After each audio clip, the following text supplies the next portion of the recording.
अग्निना अग्नि समिध्यते। यदि कहीं पर अग्नि है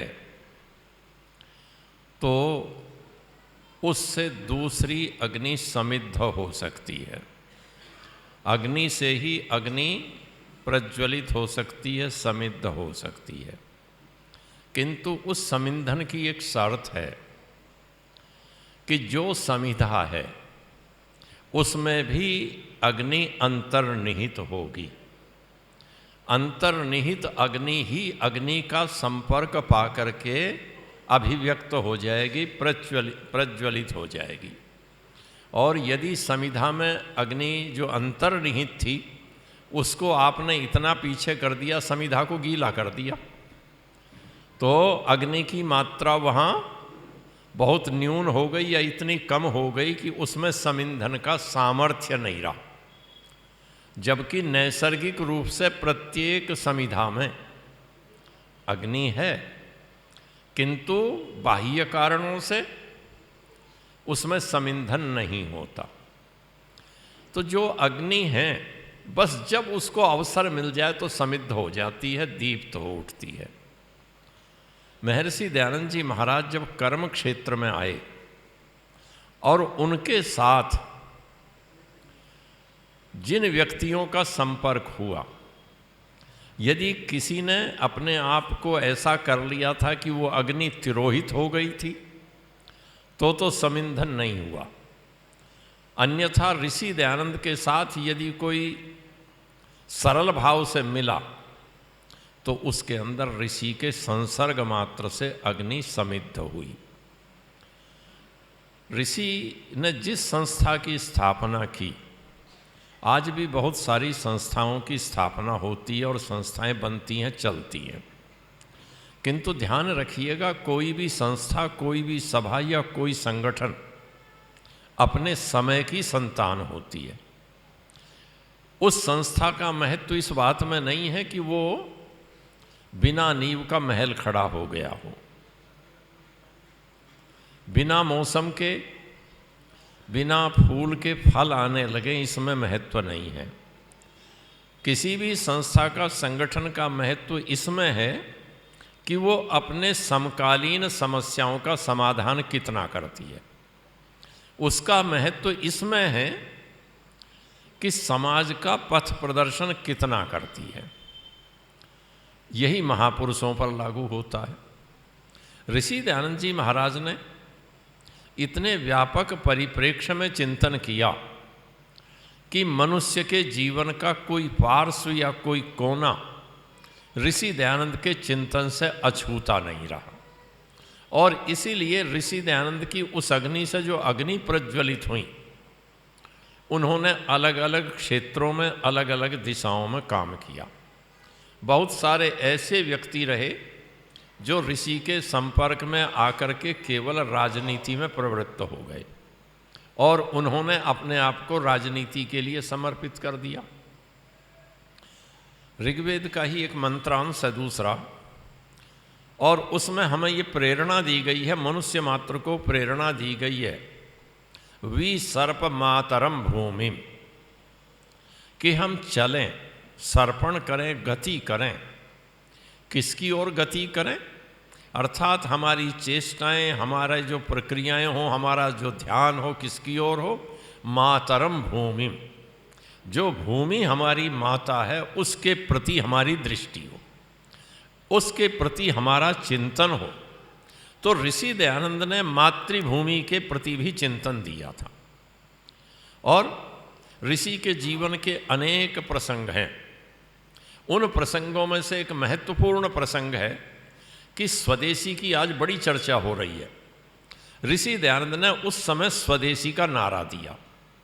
और स्वदेशी का नारा कैसे दिया? केवल वैसे मंच पर खड़े होकर ऋषि दयानंद ने नारा नहीं दिया स्वदेशी का। ऋषि के संसर्ग में जो भी कोई आया उसे प्रेरणा करते थे। ठाकुर माधव सिंह अपने बचपन में अपने पिताजी के साथ महर्षि के पास गए।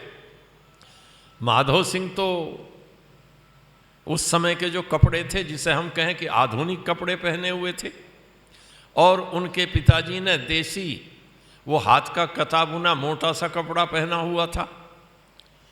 तो ऋषि दयानंद ने माधो सिंह को कहा कि माधो सिंह कि देखो आपके पिताजी कैसे वस्त्र धारण करते हैं, और अंग्रेजों को देखो कि अपने देश के बने जूते को भी न्यायालय में और सब स्थानों पर मान देते हैं, अपनी वेशभूषा को मान देते हैं। तो माधो सिंह को प्रेरित किया कि अपने देश की बनी वस्तुओं का उपयोग करना मूल्यवान है, श्रेयस्कर है। ये स्वदेशी का संदेश था। और मातृभूमि के लिए जब उनसे अंग्रेज अधिकारी पूछता है कि आपको किसी प्रकार का कोई कष्ट तो नहीं है, आपके प्रचार में कोई बाधा तो नहीं है, ऋषि दयानंद कहते हैं कोई बाधा नहीं है। तो फिर आप प्रार्थना कीजिए महारानी का शासन इस देश में बना रहे। ऋषि दयानंद कहते हैं कि नहीं नहीं। ऋषि दयानंद लिखते हैं कि जो स्वदेशी राज्य है वो सर्वोपरि है। तो इसलिए ऋषि दयानंद की उस अग्नि से जिन्होंने दिशा ली, प्रेरणा ली, उनके परिवारों के अंदर क्या क्या हुआ। ऋषि के भक्तों की आप परंपरा देखेंगे तो एक एक परिवार में से कितने कितने व्यक्ति जीवनदानी निकल गए। ऋषि दयानंद ने प्रेरणा देकर श्यामजी कृष्ण वर्मा को इंग्लैंड भेजा। महर्षि के पत्र व्यवहार को पढ़ेंगे तो आपको पता लगेगा। श्यामजी कृष्ण वर्मा का विवाह हो गया था और श्यामजी कृष्ण वर्मा के ससुर ये नहीं चाहते थे कि श्यामजी कृष्ण वर्मा इंग्लैंड चले जाएं। श्यामजी कृष्ण वर्मा ने ऋषि दयानंद को लिखा और वो सारी बात ऋषि के सामने आई कि श्यामजी कृष्ण वर्मा की आर्थिक स्थिति बड़ी अच्छी नहीं थी और ससुर की स्थिति तो अच्छी थी, पर वो विदेश नहीं भेजना चाहते थे दामाद को। ऋषि दयानंद ने श्यामजी कृष्ण वर्मा को लिखा कि आपको विदेश अवश्य जाना चाहिए और व्यय की चिंता मत करिए, पैसे की व्यवस्था मैं करूँगा। अब सोच कर के देखिए, जिस प्रेरणा से श्यामजी कृष्ण वर्मा विदेश गए और वहाँ जाकर के श्यामजी कृष्ण वर्मा ने कितना बड़ा काम किया। वहाँ पर इंडिया हाउस की स्थापना की और इतिहास पढ़ने वाले सब जानते हैं कि भारत के जितने क्रांतिकारी गए सबको यदि शरण मिली लंदन में तो कहाँ जाकर के शरण मिली? इंडिया हाउस में शरण मिलती थी। सारे के सारे राष्ट्रभक्तों को शरण इंडिया हाउस में मिली। वो कौन थे? श्यामजी कृष्ण वर्मा। ऋषि दयानंद के कई पत्र हैं, संस्कृत में भी पत्र है जो ऋषि ने श्यामजी कृष्ण वर्मा को लिखा, और अपनी और बातें भी कई बिल्कुल निकटता की बातें, ये काम कैसा चल रहा है, उससे मिले नहीं मिले, ये और वो। और श्यामजी कृष्ण वर्मा इतने विश्वसनीय थे महर्षि के कि जब परोपकारिणी सभा बनाई तो 23 व्यक्तियों की सदस्यता रखी और उन 23 व्यक्तियों में श्यामजी कृष्ण वर्मा को रखा। 23 व्यक्तियों में श्यामजी कृष्ण वर्मा एक व्यक्ति थे। तो ऋषि की जीवन से जिन्होंने प्रेरणा ली, बहुत लोग राजनीति में चले गए। कुछ ऐसे व्यक्ति थे जिन्होंने धार्मिक क्षेत्र में प्रचार किया। कुछ ऐसे व्यक्ति थे जिन्होंने पढ़ने पढ़ाने में प्रयास किया। महर्षि दयानंद के संपर्क में आने वाली पहली पीढ़ी के जो व्यक्ति हैं उनमें 3 व्यक्ति बहुत महत्वपूर्ण हैं, और 3 व्यक्ति हैं, उनकी दिशाएं देखिए थोड़ी थोड़ी भिन्न है तीनों व्यक्तियों की। एक विद्यार्थी हैं पंडित गुरुदत्त, एक शिष्य हैं महर्षि के गुरुदत्त विद्यार्थी। दूसरे महत्वपूर्ण व्यक्ति हैं पंडित लेखराम, और तीसरे महत्वपूर्ण व्यक्ति हैं स्वामी श्रद्धानंद। तीनों का कार्य क्षेत्र बिल्कुल भिन्न भिन्न है। गुरुदत्त विद्यार्थी ने अपने आप को केवल पढ़ने पढ़ाने में समर्पित कर दिया। 26 साल की कुल अवस्था हुई। जो कुछ उन्होंने लिखा, जो कुछ किया, वो 26 साल में, सोचिए कि 26 साल में तो आजकल होश भी नहीं आता, और वो 26 साल में क्या लिख गए और क्या कर गए। तो वो तो गुरुदत्त विद्यार्थी रहे। पंडित लेखराम ने भी ऋषि के दर्शन केवल एक बार किए, और पहली और अंतिम बार ऋषि के दर्शन करने के लिए कहाँ से आए? पेशावर से चल कर के आए और अजमेर गए। रास्ते में जब रात्रि में जयपुर में विश्राम किया तो एक सरदार ने उनसे प्रश्न किए थे कुछ। उन प्रश्नों में से कुछ प्रश्न तो लेखराम जी ने लिखा कि मैं भूल गया जो ऋषि से बात की, और 3 दिए उन्होंने उद्धृत किए। जाकर के महर्षि से शंका समाधान किया। 2-4 दिन महर्षि के पास रहे और उसके बाद अपने आप को इतना समर्पित कर दिया कि नौकरी भी छोड़ दी और परिवार की चिंता नहीं की और धर्म की रक्षा करने के लिए, वेद का प्रचार करने के लिए अपने आप को समर्पित कर दिया। और इतना समर्पित कर दिया कि जब पंडित जी को बहुत तेज बुखार चढ़ा हुआ था और बुखार के समय उनसे कहा गया कि चलो चिकित्सक के यहाँ ले चलें, डॉक्टर के यहाँ चलें, तो पूछते हैं कि कोई आर्य समाजी है, अपनी विचारधारा का है या नहीं है? तो उन्होंने कहा कि नहीं। तो लेखक ने लिखा कि पंडित जी के नथुने फड़कने लगे और नथुने फड़कने लगे और कहने लगे, तुम खाक हो, तुमने क्या काम किया है? यदि तुमने डॉक्टर को भी आर्य समाजी नहीं बनाया, जिस समाज ने वकील को नहीं बनाया, डॉक्टर को नहीं बनाया, उसने काम क्या किया है? अब सोच करके देखिए कितनी तड़प थी, कितनी लगन थी, वो कहाँ से प्रज्वलित हुई? केवल ऋषि दयानंद से एक साक्षात्कार होता है, भेंट होती है, शंका समाधान होता है, और उसके बाद पंडित जी ने जो उत्तर दिए हैं शास्त्रार्थ करते समय, जो मंत्रों के संदर्भ में ऊहा की है उर्दू पढ़ा लिखा व्यक्ति, मैं इसलिए कह रहा हूं कि हमारे वो व्यक्ति जिन्हें हिंदी भी नहीं आती थी, उन्होंने ऋषि दयानंद से प्रेरणा लेकर के हिंदी भी सीखी और हिंदी के साथ साथ संस्कृत को पढ़ करके इतना चिंतन करते थे, इतना मनन करते थे कि ऐसे ऐसे अर्थ, ऐसी ऐसी संगति लगाने का प्रयत्न किया है। पंडित युधिष्ठिर जी मीमांसक ने लिखा है पंडित लेखराम जी के लिए। लेखराम जी ने जो एक उत्तर दिया है व्याकरण की दृष्टि से, शास्त्रार्थ में दूसरे पंडित ने जो बात कही तो उस पर प्रश्न उठाया पंडित जी ने व्याकरण की दृष्टि से, और जो प्रश्न उठाया पंडित युधिष्ठिर जी मीमांसक, अब से 20 वर्ष पहले तक थे, उनके जैसा कोई पंडित आज भी नहीं है हमारे पास। हम ये मानते हैं हमारे पास कोई नहीं है पूरे देश भर में आर्य समाज के पास। पंडित जी ने लिखा है कि यदि ये प्रश्न मेरे सामने आता तो मैं भी ये उत्तर नहीं देता, या ये प्रश्न मैं नहीं करता जो लेखराम जी ने प्रश्न किया। अब सोच करके देखिए कि अरबी फारसी पढ़ा लिखा व्यक्ति, उर्दू पढ़ा लिखा व्यक्ति, और वेद मंत्र के ऊपर प्रश्न पूछ रहा है और समाधान कर रहा है। ये थी वो अग्नि जो ऋषि से प्रज्वलित हुई थी। और यहीं तक नहीं, स्वामी श्रद्धानंद जी मंत्रों पर व्याख्यान करते हैं। हम तो आज मंत्रों की चर्चा सुनते ही नहीं हैं, बड़ी सरल कर कर इधर उधर की कुछ बातें जोड़ करके बहुत सरल करने की कोशिश करते हैं। स्वामी श्रद्धानंद जी ने जो मंत्रों पर व्याख्यान दिए, आप जरा उन्हें एक बार पढ़ तो लीजिए, जो छपे हैं कहीं, सुन तो लीजिए। एक भी बात सिद्धांत से हट करके, ऋषि दयानंद के मंतव्यों से हट करके पूरे व्याख्यान में नहीं करते, इधर उधर का कोई संसर्ग नहीं, कोई बात नहीं करते।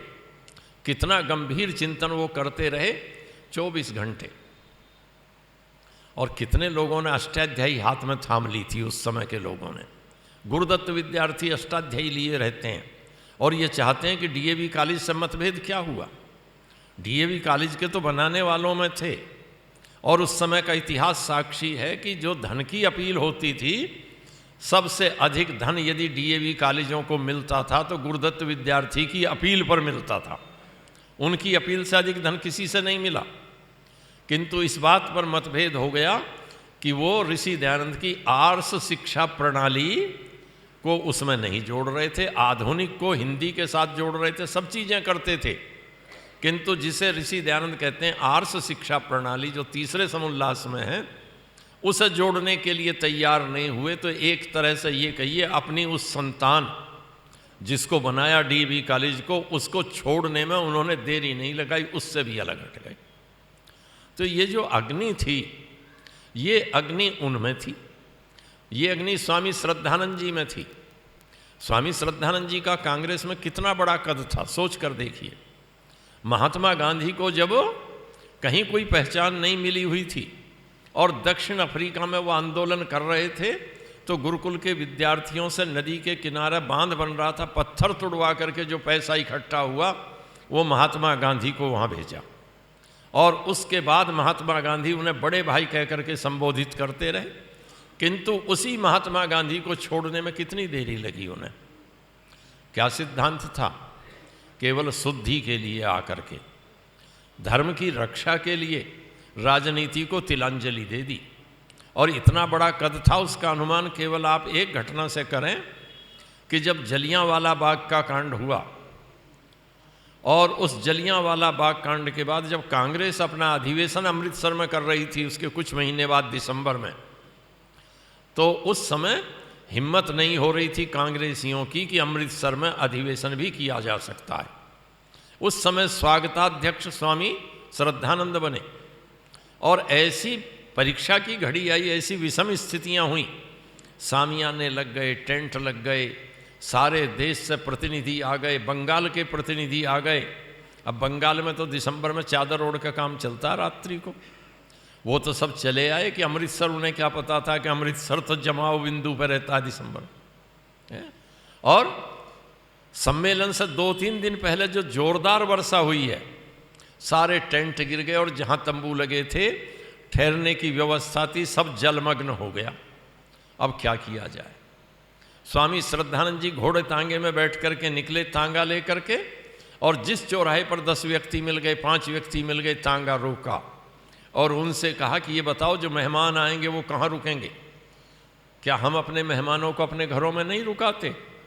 और पूरे कांग्रेस के जितने प्रतिनिधि आए थे, अमृतसर के लोगों ने अपने घरों में व्यवस्था कर दी। ये था व्यक्तित्व, ये थी वो अग्नि जो स्वामी श्रद्धानंद के अंदर प्रदीप्त हुई। ये हमारी पहली पीढ़ी थी। और इस पहली पीढ़ी के बाद जो दूसरी पीढ़ी आई, उस दूसरी पीढ़ी में भी लगन में कोई कमी नहीं थी। दूसरी पीढ़ी में भी बहुत निष्ठावान व्यक्ति हमें मिले। आर्य समाज के जितने शास्त्रार्थ महारथी हैं, चाहे जितने प्रचारक भजनोपदेशक हैं, कुंवर सुखलाल जी हों, ठाकुर अमर सिंह जी हों, या दूसरे स्वामी स्वतंत्रानंद जी महाराज हों, ये सारे के सारे जो कार्यकर्ता मिले, ये उस पहली पीढ़ी के बाद के, उसके संसर्ग के बाद के मिले। और उनकी निष्ठाओं को यदि आज हम देख लें, उनके आचरण को देख लें, उनके जीवन को देख लें, तो हम कुछ भी प्रचार नहीं करते। सच ये है, हम कुछ भी प्रचार नहीं करते। आपको नहीं कह रहा मैं, ध्यान रखिए, मैं शामिल हूँ आपके साथ। हमारा कोई त्याग नहीं है ऋषि के सिद्धांतों के लिए। उस समय की जो दूसरी पीढ़ी है, स्वामी श्रद्धानंद और उनकी बराबरी की तो बात छोड़ दीजिए, उसके बाद वाले जो उपदेशकों की और विद्वानों की पीढ़ी है, वो कितने अभावों में रही, किंतु कभी उन्होंने शिकायत नहीं की। कभी शिकायत नहीं की किसी विद्वान ने कही, किंतु प्रचार की धुन उन्हें बनी रही, प्रचार करते रहे, लेखन चलता रहा और सारे काम करते रहे। किंतु एक काम उस पीढ़ी ने कभी नहीं किया, सिद्धांतों के साथ समझौता नहीं किया। ये उस दूसरी पीढ़ी की भी विशेषता है, दूसरी पीढ़ी की महत्वपूर्ण विशेषता है। कुंवर सुखलाल जी पर रोक लग गई कि यहाँ नहीं आ सकते, तो जज से जिरह करते हैं स्वयं और ये कहते हैं कि ठीक है। जज पूछता है आप कहाँ से आए? कि मैं संयुक्त प्रांत से आया हूँ, उत्तर प्रदेश का नाम था संयुक्त प्रांत, वहाँ से आया हूँ। तो आप वहाँ क्यों नहीं प्रचार करते, यहाँ करके क्यों प्रचार करते हैं पंजाब में? तो इतना बेधड़क हो करके कुंवर सुखलाल जी ने पूछा कि जो समुद्र पार से आकर के मिशनरी अपने धर्म का प्रचार करते हैं, कभी उनसे तो आपने ये प्रश्न नहीं पूछा? वो तो समुद्र पार करके दूसरे देश में आते हैं और प्रचार करते हैं, मैं तो अपने ही देश में प्रचार करता हूँ, मुझे तो अपने देश में, पूरे देश में हक है प्रचार करने का, इसलिए प्रचार करता हूँ। सोच करके देखिए न्यायाधीश पर क्या गुजरी होगी कि सामने खड़ा हुआ व्यक्ति जिस पर रोक लगी है वो कह रहा है। तो वो थी पीढ़ी हमारी। और उसी पीढ़ी ने, उस पीढ़ी के व्यक्ति, जब हैदराबाद का आंदोलन चला, उस हैदराबाद के आंदोलन में नवाब क्या करता था कि पकड़ा पुलिस ने और राज्य की सीमाओं से बाहर छोड़ दिया। और हमारे वो नेता अगले दिन फिर प्रदर्शन कर रहे हैं। गुलबर्गा से रोक दिया तो बीदर चले गए, बीदर से रोक दिया तो औरंगाबाद चले गए, कहीं भी चले गए, किंतु फिर प्रदर्शन कर रहे हैं, बार बार जेल से आ रहे हैं और बार बार जा रहे हैं। कैसा भोजन था, कितने व्यक्ति उसमें गए। मैंने 3-4 इतिहास जो भी हैदराबाद के आंदोलन को लेकर के लिखे गए, मेरे एक मन में भाव आया था कि उत्तरी भारत से बहुत सारे लोग हैदराबाद में गए थे और उनके ऊपर कोई पुस्तक आनी चाहिए कि उत्तर भारत का हैदराबाद आंदोलन में योगदान, ये शीर्षक मेरे मन में आया कि कुछ काम होना चाहिए। उसके लिए मैंने खोज की, किंतु आश्चर्य की बात है कि हमारी पीढ़ी इतनी निर्मोही थी, आत्मश्लाघा से इतनी दूर थी, किसी ने ये सोचा ही नहीं कि हम ये इतिहास भी सुरक्षित कर लें। आज वो इतिहास मिलना मुश्किल है। सोचिए किरठल के सवेरे तो रणबीर सिंह जी बैठे थे, 3 जत्थे गए किरठल से हैदराबाद सत्याग्रह करने के लिए। बावली बड़ौत के पास का गांव है। अब सोचिए 1700 किलोमीटर दूर हैदराबाद राज्य में क्या लेना था बड़ौत के आदमी को, बावली के आदमी को, किरठल के आदमी को 1700 किलोमीटर दूर एक निजाम की स्टेट में जाकर के क्या लेना था। 3 जत्थे बावली से गए, किरठल से 3 जत्थे गए, लूम से 1 जत्था गया और लूम के 1 जत्थे का व्यक्ति जो ताराचंद था वो शहीद हो गया। मुजफ्फरनगर से आपके बरला से जत्था गया, स्वामी कल्याणानंद शहीद हो गए। सहारनपुर के जत्थे गए, सारे देश से जत्थे गए, कम से कम 12,000 आदमी। सबको तो जेल में नहीं दिया, किंतु सत्याग्रह करने के लिए बार बार जा कर के 12,000 आदमियों ने अपने आप को समर्पित किया। वो हमारे लोग थे, उन्होंने चिंता नहीं की कि मेरा नाम आए, मेरा फोटो आए, हैं कहीं चले। सोच करके देखिए ये क्या था। अग्नि कभी सोच रही है मुझे कोई सुरक्षित रखेगा? अग्नि कभी चिंता नहीं करती कि मुझे सुरक्षित रखेगा, उसे तो प्रयास करना है, प्रकाश करना है। तो प्रकाश किया और हैदराबाद की स्टेट में क्या स्थिति सारी बदल दी। वो जो पीढ़ियां रहीं, शास्त्रार्थ किए उन्होंने, समझौते नहीं किए। श्रद्धानंद जी ने कांग्रेस छोड़ी थी, अगली पीढ़ी के लोगों ने कांग्रेस छोड़ दी। पंडित शिवदयालु जी की बात हो रही है, और शिवदयालु जी की बात करें तो कांग्रेस की तो सेठी जी ने बता दी, कांग्रेस छोड़ दी, किंतु सत्याग्रह करते रहे, जेल जाते रहे। किंतु जिसकी स्थापना में पूरा योगदान किया और पहली पीढ़ी में खड़े रहे, पहली लाइन में खड़े रहे, वो पार्टी थी भारतीय जनसंघ। किंतु जनसंघ में कितने दिन रह पाए जरा कोई बताए? जनसंघ में कितने दिन रह सके और जनसंघ किस बात पर छोड़ दी? यदि वो बात आज हमारे सामने आ जाए तो इस सभागार में जितने बैठे हैं, मुझे क्षमा करना, शायद हम 10 व्यक्ति नहीं बचेंगे, सब आर्य समाज को छोड़ जाएंगे। यदि आज आपको चुनना पड़े अपनी पार्टी, समाजवादी पार्टी, किसी को लोकदल, किसी को भाजपा, किसी को बसपा, और आर्य समाज सिद्धांत के आधार पर दोनों में से एक में रह सकते हो, तो आप सोचो आप में से कितने बचेंगे? हम कितने बचेंगे आर्य समाज में?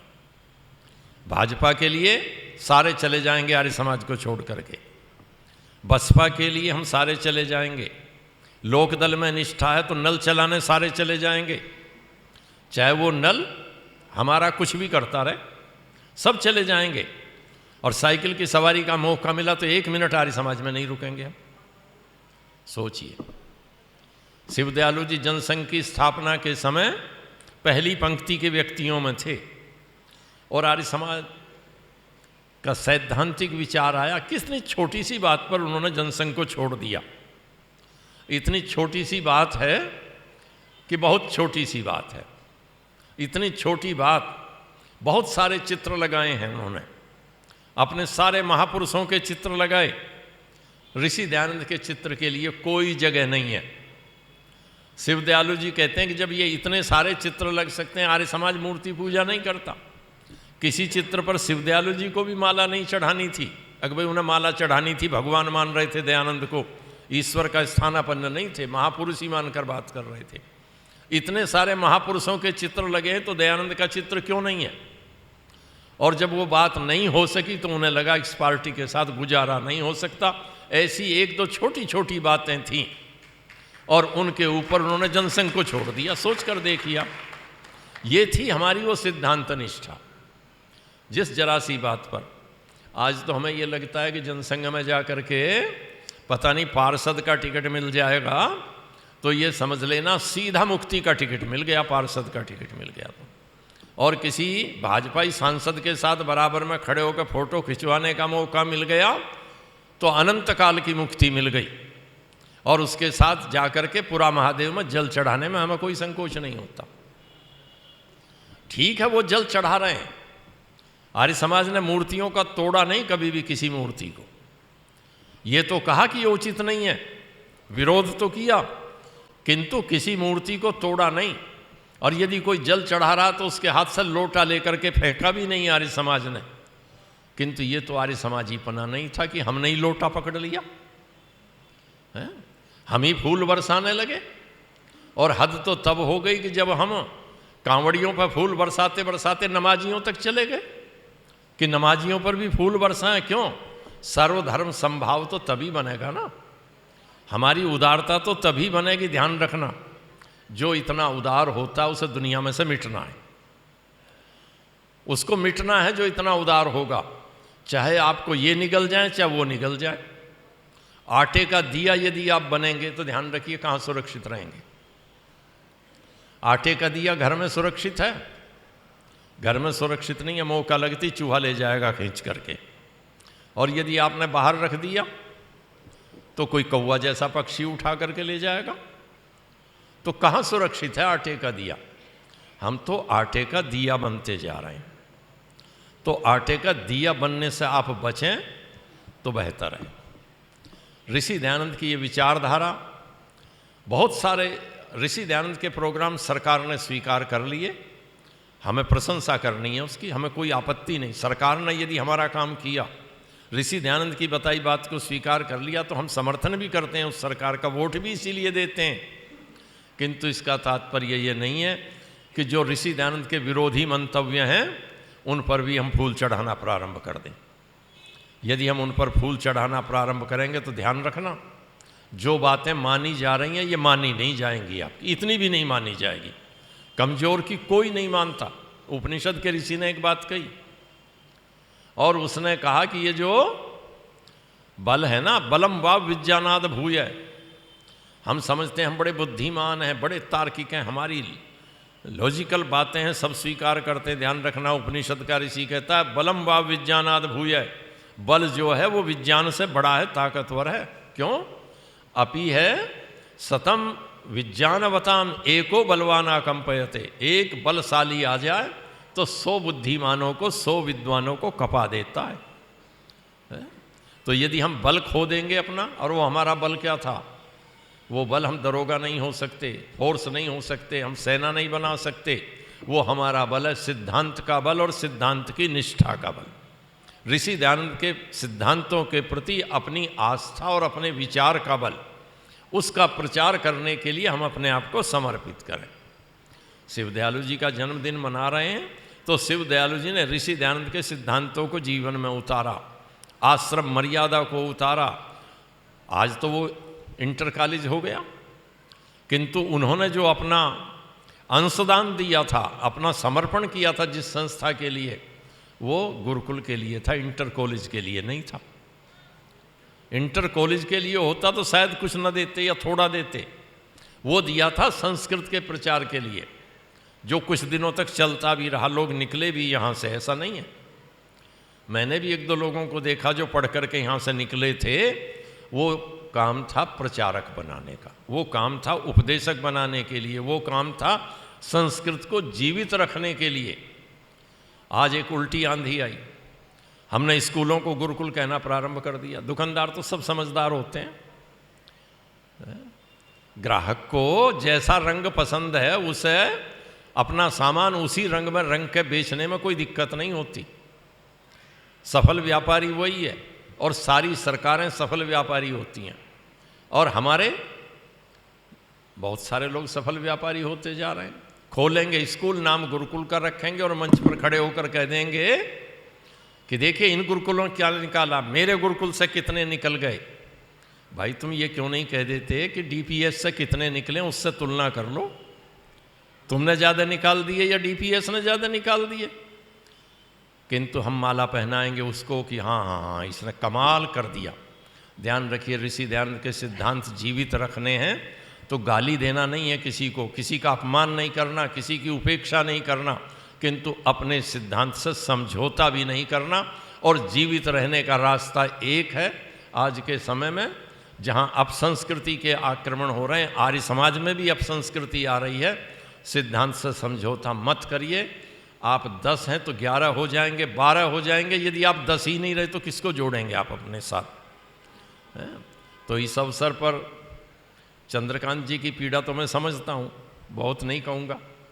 वो चाहते हैं कि भाई कुछ ना कुछ समाज के लिए चलता रहे, तो वो पीड़ा परिवार में भी, जैसी शिवदयालु जी से अगली पीढ़ी ने रखी सुरक्षित, उसको थोड़ी सी अग्नि मिल गई, चंद्रकांत जी में आकर के प्रदीप्त हो रही है। यदि ये अगली पीढ़ी तक संक्रांत कर दे, चली जाए, तो समझिए ये शिवदयालु जी के वारिस हैं। 2 तरह के वारिस हैं, एक हमारे देह से वारिस बनते हैं और एक हमारे विचार से वारिस बनते हैं।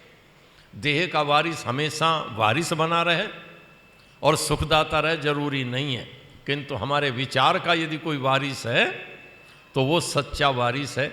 ये परिवार यदि उनका सच्चा वारिस बन सके तो तभी उनको सच्ची श्रद्धांजलि होगी। धन्यवाद।